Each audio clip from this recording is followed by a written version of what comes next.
move the whole axle tree over to the right to give more clearance on the gears between the pinion and the pit wheel.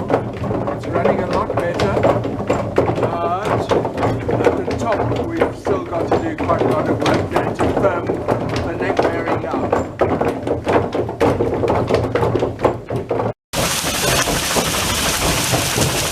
The axle tree now has a thrust bearing, although I see it moving in and out. We'll have to see why it's doing that.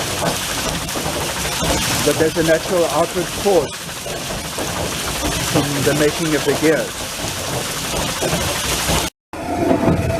Well, we've fed some grain in. There's just one tooth on the pit wheel that really doesn't enjoy meshing with the lantern pinion. We really need to make all new cogs and rungs on the lantern. We're just waiting for the meal to start coming out.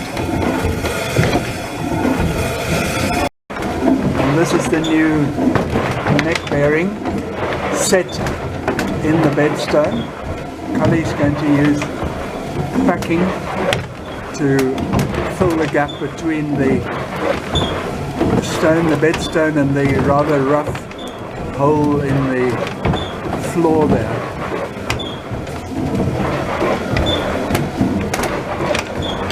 The gears are not meshing well, but they're getting better all the time. Really, we want to replace all these rungs and all the cogs.